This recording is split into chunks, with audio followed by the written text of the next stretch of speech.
हम सवाल उठाएंगे यहाँ के पुलिसिंग व्यवस्था पर, हम सवाल उठाएंगे यहाँ के जनप्रतिनिधियों पर, हम सवाल उठाएंगे यहाँ की प्रशासनिक व्यवस्था पर, हम सवाल उठाएंगे यहाँ के जो मुखिया है, बिहार के जो मुखिया है नीतीश कुमार पर।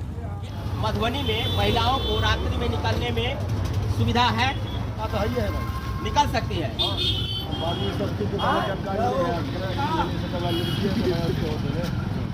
आइए, एक और भैया है, पब्लिक बाइट से लोग भाग रहे हैं, पता नहीं क्या है, लेकिन हम आवाज उठाएंगे।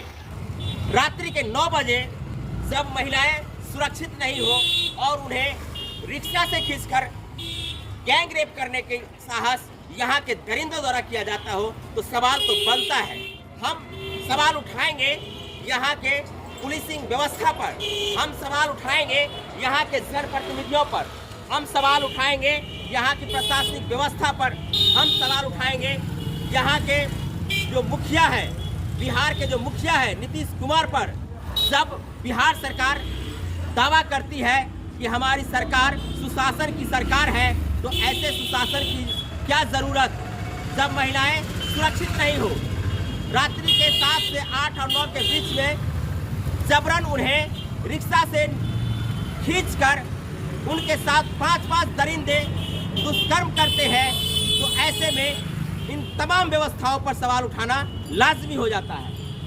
ये वही जगह है, लगातार हम आपको दिखाना चाहते हैं कि आप देख सकते हैं ये जगह जो मुख्य सड़क है, एक तरफ रेलवे स्टेशन यहाँ से मात्र 500 मीटर की दूरी पर है, तो आपको बता दें यहाँ से मात्र 1 से 1.5 किलोमीटर की दूरी पर नगर थाना है।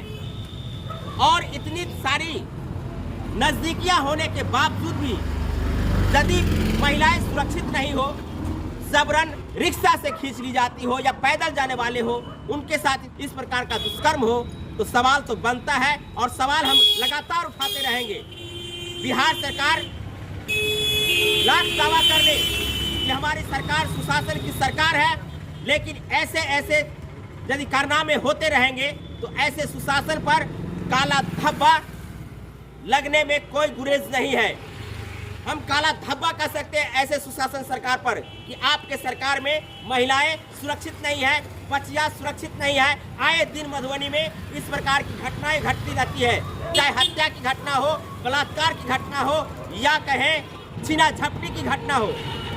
2 दिन पहले ही एयरपोर्ट के नज़दीक गोली मारकर कैश लूट ली जाती है, और 2-3 महीना पहले मधुबनी शहर का वो जगह बाटा चौक जहाँ कैश वैन से रुपये लूटने के लिए दिन दहाड़े गोलियां बरसाई जाती है, और कैश वैन में जो सुरक्षा गार्ड रहते हैं उनको गोलियां मार दी जाती है और कैश लेकर के फरार हो जाते हैं।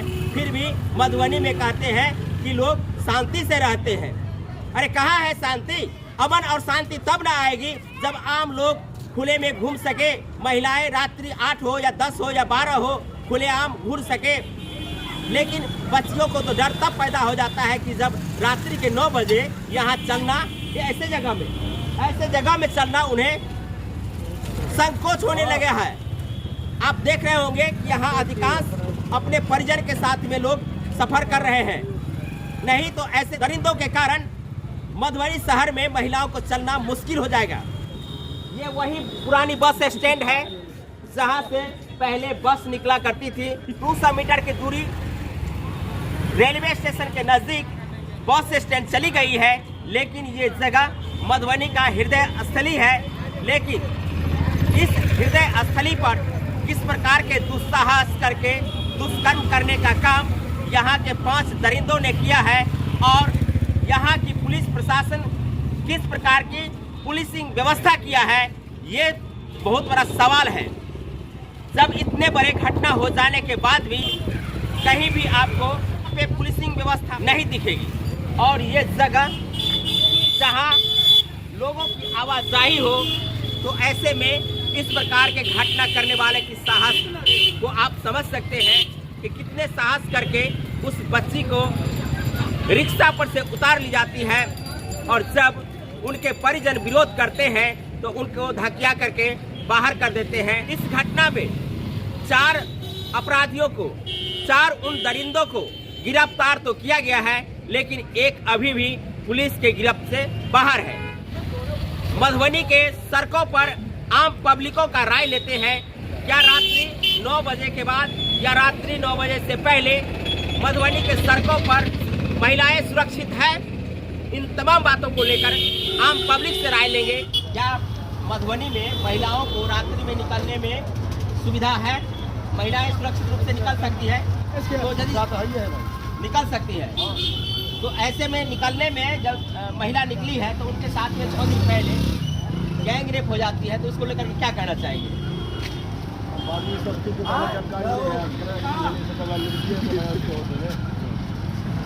आइए, एक और भैया है, पब्लिक बाइट से लोग भाग रहे हैं, पता नहीं क्या है।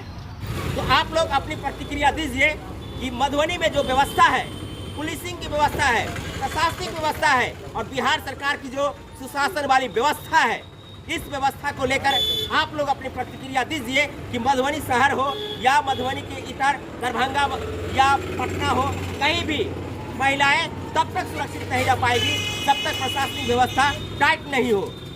लेकिन ये व्यवस्था अपने आप उजागर हो जाती है जब ऐसी घटनाएं आम हो जाती है, और आम तब हो जाती है जब प्रशासन का पकड़ कमज़ोर हो जाता है। तो आप लोग भी कमेंट करके बताइए जो यहाँ की व्यवस्था किस प्रकार की है, महिलाएं कैसे सुरक्षित रहेगी। इन तमाम बातों को लेकर के आप अपनी राय ज़रूर दीजिएगा। साथ में हमारे चैनल मिथिला दस्तक को अब तक आप सब्सक्राइब नहीं किए हैं तो सब्सक्राइब कर लीजिए। साथ में हमारे फेसबुक पेज पर इस वीडियो को देख रहे होंगे तो आप हमारे पेज को लाइक कर दीजिए। बहुत बहुत धन्यवाद। जय हिंद, जय भारत, जय मिथिला।